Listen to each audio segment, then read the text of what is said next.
오늘은 비집고 들어가는 은혜라는 말씀으로 우리가 은혜를 받도록 하겠습니다. 10여 년 전에 중남미에 있는 온두라스에서 1년간 단기 선교를 다녀온 적이 있었습니다. 맡겨진 1년간의 사역을 무사히 마치고 한국으로 돌아오는 비행기를 타려고 기다리고 있었는데요. 한 번에 가는 비행기가 없어서 컨티넨탈 항공사로 온두라스에서 LA로 가고 또 아시아나 항공사로 LA에서 한국으로 오는 비행기를 타려고 계획하고 있었습니다. 미리 다 예약을 해놨고 비행기표도 다 구입을 해놨던 터라 선교지에서 아쉬움을 뒤로 하고 예약 번호를 주고 비행기표로 바꾸기 위해서 항공사 데스크로 갔습니다. 그런데 저와 아들의 비행기표는 주는데 제 딸의 것은 주지 않는 거예요. 그러면서 다른 비행기를 탈 수 없다고 말합니다. 이유인즉슨 비행기 예약 당시 딸이 24개월이 안 됐습니다. 그래서 안고 타는 것으로 하고 저와 아들 그리고 딸은 안고 타는 그런 비행기 표를 끊었습니다. 당시 여행사에서는 딸이 24개월이 넘어간다고 하더라도 이것은 아무런 문제가 되지 않는다고 얘기를 해 주었습니다. 그런데 막상 당일에 가니까 아이가 24개월이 넘었다고 자리를 사야 된다라는 거예요. 안고 탈 수는 없다라는 거예요. 그럼 얼마냐 이렇게 물어봤더니 당일 구매이기 때문에 또 2시간 전 구매이기 때문에 보통 그 비행기 표에서 4배를 줘야 된다고 얘기를 했습니다. 너무 황당하고 어이도 없고 그런 말을 하는 그 항공사 직원이 너무 믿기도 해서 계속 노려보고 기분 나쁜 표정을 지었습니다. 제가 당시 현지 언어로는 간단한 말은 할 수 있지만 자세한 얘기는 못하니까 선교사님이 옆에서 통역해 주시는데 선교사님은 제 상황을 얘기해 주면서 좀 어떻게 안 되겠냐고 사정 하시는 거예요.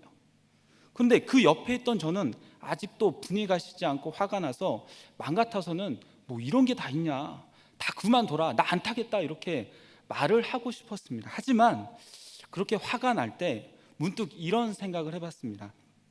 저 직원분한테 화를 내는 것이 아니라 지금 옆에 있는 선교사님처럼 해결책을 좀 달라고 사정을 해보자. 노려보지 말고 최대한 불쌍한 표정으로, 간절한 표정으로 한번 도와달라고 해보자. 이렇게 결심을 하고 표정을 바꿔서 이제 플리즈란 단어인 거기서는 스페인어를 쓰기 때문에 포르파보르란 말을 쓰거든요. 그래서 포르파보르 막 이렇게 하면서 제가 아주 불쌍한 표정으로, 아주 간절한 표정으로 이렇게 도와달라고 얘기를 했습니다. 그 직원분은 뭐 선교사님을 봐서 그런지 아니면 저의 표정을 봐서 그런지 몰라도 그것 때문에 여기저기 뭐 전화를 하고 저희 때문에 1시간 정도를 이렇게 신경을 써주더니 결국에 우리 딸의 자리는 이미 이전에 예약을 했기 때문에 새로 구입하는 것이 아니라 벌금 형식으로 해서 정말 싸게 자리를 내주었고 딸은 저희들과 함께 무사히 한국에 돌아올 수 있었습니다. 그러니까 한 460만 원 나오는 게 한 60만 원 나오는 것으로 이렇게 해결을 볼 수 있었습니다. 제가 만약에 그때 너희들 일을 어떻게 하는 거냐라고 하면서 그 상황에서 화를 내고 비행기 타는 것을 포기했다면 그 직원분을 화가 난 표정으로 계속 노려봤다면 그런 좋은 결과를 얻을 수 없었을 것입니다. 하지만 붓을 삭히고 숙여 들어갔을 때 무사히 딸을 데리고 귀국할 수 있었습니다. 오늘 성경에 보면 이렇듯 본인들이 숙이고 들어갔을 때 하나님의 놀라운 은혜를 받은 족속의 이야기가 나옵니다. 이스라엘 백성들이 하나님의 말씀대로 가나안 땅으로 진입하게 되었고 여리고 성과 아이 성을 차례로 차지하였습니다. 그러고 나니까 가나안 족속은 두려워할 수밖에 없었습니다. 저들은 어떻게든 이스라엘이 자신의 땅에 오는 것을 막고자 연합을 맺음으로 전쟁을 준비하고 있었습니다. 그럴 때 좀 다른 준비를 하는 이들이 있었습니다. 아이성 가까이 있던 기브온 족속인데 저들은 여호수아에게 와서 다 낡은 신발과 낡은 가죽 포도주 부대, 마르고 곰팡이가 난 떡을 보이면서 우리는 아주 먼 나라에서 왔는데 화친을 맺자라고 이렇게 제안을 했습니다. 여호수아가 봤을 때 저들의 행색을 보니 아주 멀리서 온 것 같았습니다. 그래서 여호수아는 아무런 의심 없이 하나님께 묻지 않고 그들과 화친을 청합니다. 14절 15절을 보니까 이렇게 나와 있습니다. 우리가 그들의 양식을 취하고는 어떻게 할지를 여호와께 묻지 아니하고 여호수아가 곧 그들과 화친하여 그들을 살리리라는 조약을 맺고 회중 족장들이 그들에게 맹세하였더라. 하나님은 분명히 가나안 족속과 어떠한 조약도 맺지 말라고 했는데 여호수아는 저들에게 속아서 묻지 않고 서로 침범하지 않는 조약, 화친 조약을 맺은 것입니다. 이 말씀이 사실 몇 주 전 제가 한 설교입니다. 오늘은 같은 말씀이지만 좀 다른 관점에서 보려고 합니다. 오늘의 관점은 이스라엘의 관점이 아니라 기브온 족속의 관점입니다. 기브온 족속은 이스라엘 민족이 가나안 땅에 쳐들어온다는 소식을 진작부터 알고 있었습니다. 요단 동편이 정복되었을 때 그들은 이스라엘에 대한 소문을 아주 신화적으로 들었는지 모릅니다. 소문에는 이스라엘 백성은 애굽을 빠져나올 때 하나님의 도우심으로 10가지 재앙으로 인해서 빠져나왔고, 나올 때 애굽 군대가 놓아주지 않으려고 그들을 뒤쫓아왔으나 홍해가 갈라짐으로 인하여서 애굽의 군대는 다 수장되었다고 합니다. 후에 아말렉과의 전투가 일어났을 때 아말렉은 거의 전멸하다시피 했고, 요단 동쪽의 왕들도 강했지만 속수무책으로 당하고 말았습니다. 그 큰 성 여리고도 허무하게 무너져 버리고 아이성까지도 멸망되었습니다. 이러한 소문을 들은 기브온 족속은 우리도 이대로 가면, 가만히 있으면 전쟁해도 멸망당할 것이라는 그런 그 두려움에 빠질 수밖에 없었습니다. 그래서 그 기브온 족속은 여호수아와 장로들을 속이면서까지 구차하게 생명을 구합니다. 3일이 지나서 여호수아와 장로들은 기브온 족속이 바로 이웃에 거주하는 족속이었다는 것을 알았습니다. 기브온 족속이 가나안 족속이었다는 것을 알았습니다. 자신이 속았다는 사실을 한 여호수아는 기분이 매우 안 좋았을 것입니다. 그래도 기브온 대표들을 모아놓고 이렇게 얘기합니다. 우리 22절, 23절 다 같이 읽어보겠습니다. 시작. 여호수아가 그들을 불러다가 말하여 이르되 너희가 우리 가운데에 거주하면서 어찌하여 심히 먼 곳에서 왔다고 하여 우리를 속였느냐. 그러므로 너희가 저주를 받나니 너희가 대를 이어 종이 되어 다 내 하나님의 집을 위하여 나무를 패며 물을 깃는 자가 되리라 하니, 속아서 조약을 맺었으니까 살려주기는 한다라는 거예요. 하지만 조건이 있습니다. 속인 별로 너희는 대를 이어서 우리의 종이 되고 하나님의 집 곧 성전을 위해서 나무를 패며 물을 깃는 자가 되어야 한다라는 거예요. 이에 기브온 대표들은 이렇게 얘기합니다.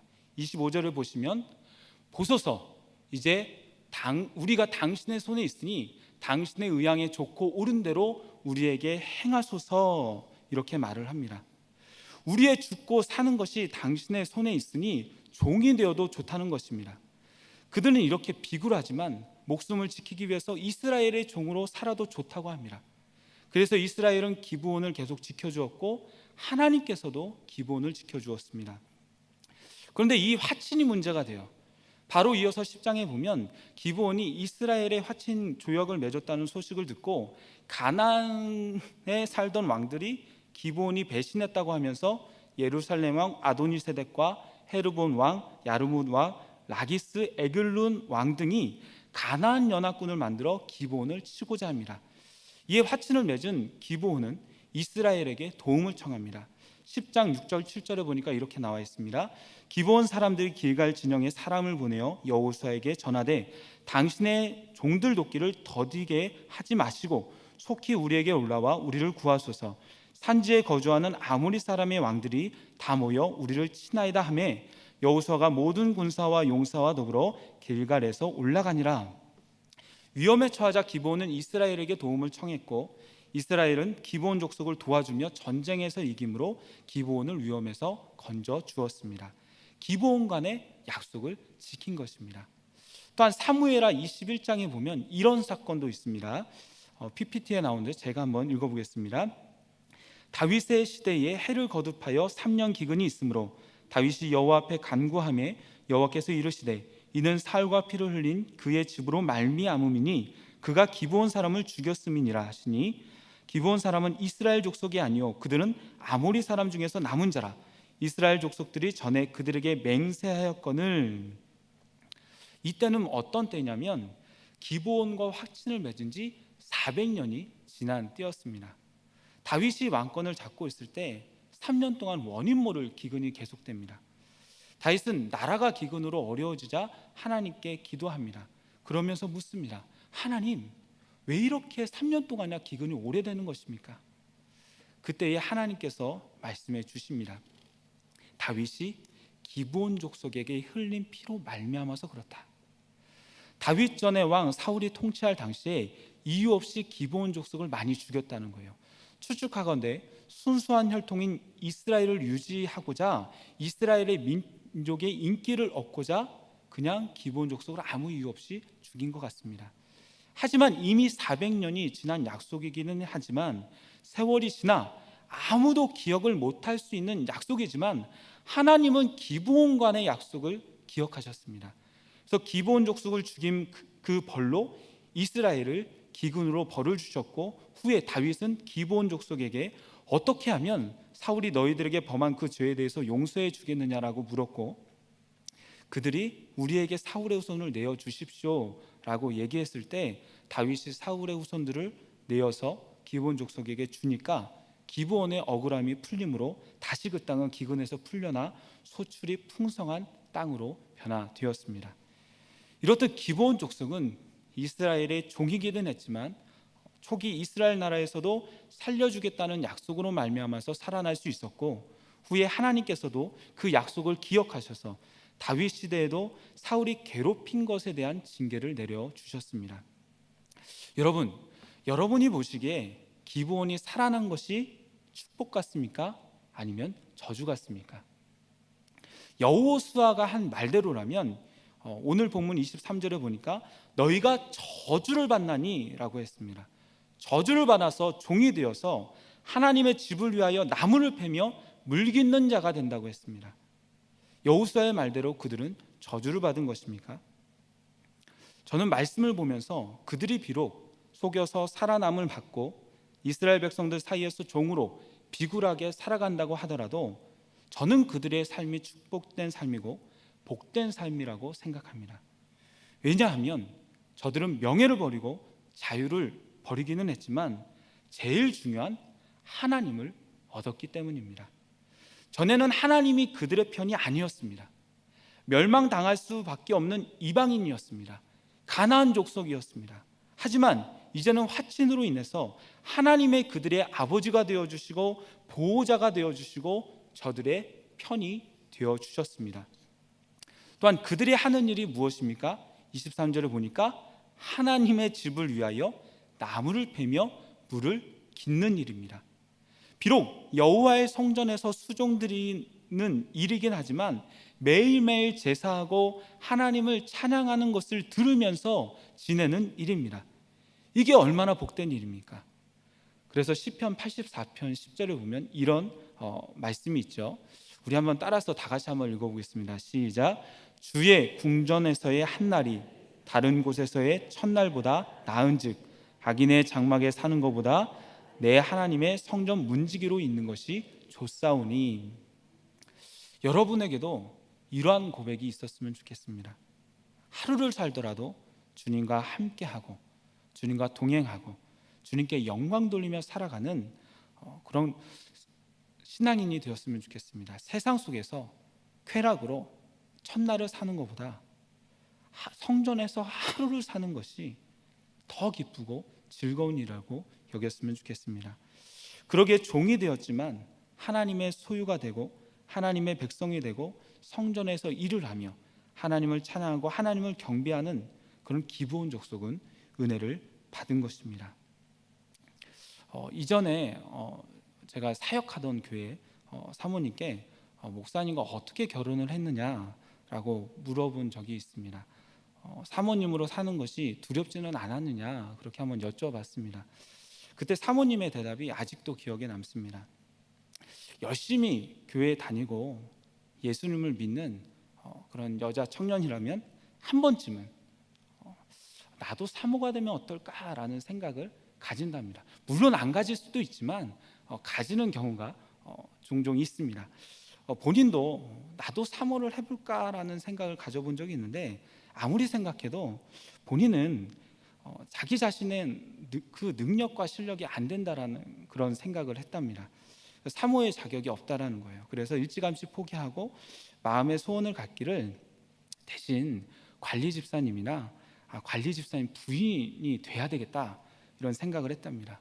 왜냐면 관리 집사님들은 보통 교회 내에서 사택에 사시든지 밖에서 거주하시면서 매일 교회 출근하고 교회 문을 따고 교회를 돌보고 교회를 청소하고 교회 문을 잠그지 않습니까? 그분은 그게 좋아 보였던 거예요. 성전에 가까이 있으면서 성전을 가꾸는 것이 너무 행복하게, 너무 즐겁게 보였더랍니다. 물론 어린 마음에 관리 집사님이 얼마나 힘들게 일하시는지 모르고 그런 소원을 품었을까라는 마음도 있지만, 그만큼 성전을 사랑하고 성전에 있는 것이 좋고 성전에 와서 찬양하고 기도하는 것이 좋기에 그런 마음을 가졌던 것입니다.